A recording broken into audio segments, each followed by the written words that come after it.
મામલો પાકિસ્તાનમાં અટકાયતમાં લેવાયેલા લગભગ 197 ગુજરાતી માછીમારોના સંબંધમાં નાયબ મુખ્યમંત્રી હર્ષ સંઘવી અને જીતુ વાઘાણીને મળવા આવ્યા હતા. ફક્ત કૃષિ મંત્રી જીતુ વાઘાણીને મળી શક્યા, જેમણે અમારા 35 લોકોના જૂથમાંથી ફક્ત 5 લોકોને જ મંજૂરી આપી. મંત્રી કહ્યું કે તેઓ કેન્દ્ર સરકાર સાથે વાત કરશે અને પછી ત્યાંથી જવા કહ્યું. મારું નામ ભરતભાઈ વાઘજીભાઈ કામડિયા. હું ગીર સોમનાથ જિલ્લાના ઉના તાલુકાના રાજપરા બંદર ગામે હાલમાં સરપંચ તરીકે ફરજ બજાવું છું. અમે લોકો ગીર સોમનાથ જિલ્લાથી ઉના તાલુકા, કોડીનાર તાલુકાના અલગ અલગ ગામના લોકો પાકિસ્તાનમાં જે 195 જણા છે પાકિસ્તાન જેલમાં જે કોરોના સમયે, એના માટે અમે આજે હર્ષભાઈ સંઘવીને, જીતુભાઈ વાઘાણીને અને પરસોત્તમભાઈ સોલંકીને મળવા માટે આવ્યા હતા. એમાં પહેલાં અમે પરસોત્તમભાઈની મળ્યા, એમણે અમને શાંતિથી સાંભળ્યા, વાતચીત કરી અને ઉપર રજૂઆત કરશું એવી વાત કરી. પછી હર્ષભાઈની અમે મળવા માટે ગયા, પણ હર્ષભાઈ કંઈક અગત્યની મિટિંગમાં હોય તો મળ્યા નથી. અને જીતુભાઈ પાસે અમે મળ્યા, 1 થી 1.5 કલાક એમની રાહ જોઈ, પછી 6 લોકોને મળ્યા. અમે ટોટલ અહીંયા 35 લોકો આવ્યા હતા મળવા માટે, પણ એ 6 લોકોને 1 મિનિટ સાંભળ્યા. અમે 400 કિલોમીટરથી દૂરથી આવ્યા છે, પૂરી 400 કિલોમીટરની જર્ની કરીને. તો કમસે કમ સરકારમાં નરેન્દ્રભાઈ મોદીને એવા નિયમો કરવા જોઈએ કે જે દૂરથી ગામડાઓમાં આવે એને લોકોને પૂરા સાંભળવા જોઈએ, એમને આશ્વાસન આપવું જોઈએ. તો જીતુભાઈ એવું કીધું કે ભાઈ 5 લોકો જ મળી શકે અહીંયા, તમે બધા બીજા નીચે બેઠો. એટલે અમારા લોકો નીચે બેઠા છે અને હવે અમે ફિશરીઝ કમિશનરને મળશું.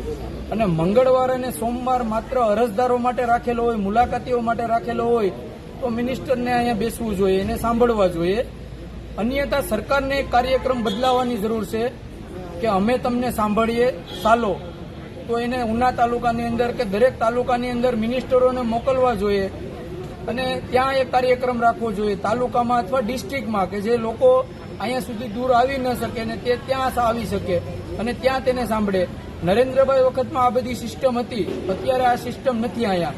અને અત્યારે મને એવું લાગે છે કે ફરી વખત નરેન્દ્રભાઈને વિનંતી છે કે મુખ્ય પ્રધાનમાંથી ફરી એક વખત 1 વર્ષ માટે મુખ્યમંત્રી બનો, ત્યારે આ લોકો જવાબ અમને આપવામાં સાહેબ એવું આવ્યું છે કે આ અમે ઉપર મુદ્દો મોકલાવ્યું, તમારી વાત અમે સાંભળી લીધી, તમે જાઓ.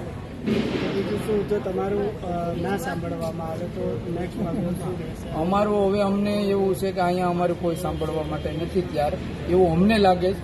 હવે અમે 15 માર્ચ હોળી પછી અમે દિલ્હી જવાના છે જયશંકર સાહેબને મળવા માટે, જે વિદેશ મંત્રી છે એને. અને હવે અમારા માટે દિલ્હી સિવાય કોઈ ઓપ્શન નથી. એટલે હવે અમે રેલવેની ટિકિટ કરાવી અને 15 માર્ચ પછી અમે દિલ્હીનું આયોજન કરેલું છે અને ત્યાં અમે જશું. અને ત્યાં અમને વિશ્વાસ છે કે જયશંકર સાહેબ, આના પહેલાં અમે એમને મળ્યા હતા ત્યારે એમણે 350 થી 450 લોકોને છોડાવવામાં એમણે મદદ કરી. અને ધ બેસ્ટ રૂપાલા સાહેબ જ્યારે ત્યાં હતા સેન્ટરમાં તો એને ખબર હતી માછીમારોને. એટલે ફરી વખત મારી એક સરકારને વિનંતી છે કે ઇન્ડિયાની અંદર જે કોસ્ટલમાં રહેતા હોય એને માછીમારનો હોદ્દો આપો, એને મિનિસ્ટર કેબિનેટમાં કે એને પાર્લામેન્ટમાં એને મુખ્ય હોદ્દો આપો ફિશરમેનો માટેનો. આજે અમને અહીંયા મળ્યા, અમે પરસોત્તમભાઈની અમને શાંતિથી સાંભળવામાં આવ્યા, જીતુભાઈની 1 મિનિટ સાંભળવામાં આવ્યા, એ પણ માત્ર 5 થી 6 લોકોને. અમે અહીંયા 35 થી 40 લોકો હતા. હવે આ લોકોને અમારે શું જવાબ દેવો? અહીંયા સુધી લાવ્યા અને કોઈ મળ્યું નહીં તો એમને શું આશ્વાસન આપવું એ અમારી પાસે અત્યારે કોઈ શબ્દ નથી. એટલે અમે પછી આમને એક જ વસ્તુ કીધું કે હવે આપણે નરેન્દ્ર મોદી સાહેબને દિલ્હી જઈએ અને એમના પ્રતિનિધિને મળીએ અથવા જયશંકર સાહેબને મળીએ, એવું અમે આ લોકોની પાસે અત્યારે એમને અમે હૈયા ધરાણાને આશ્વાસન આપ્યું.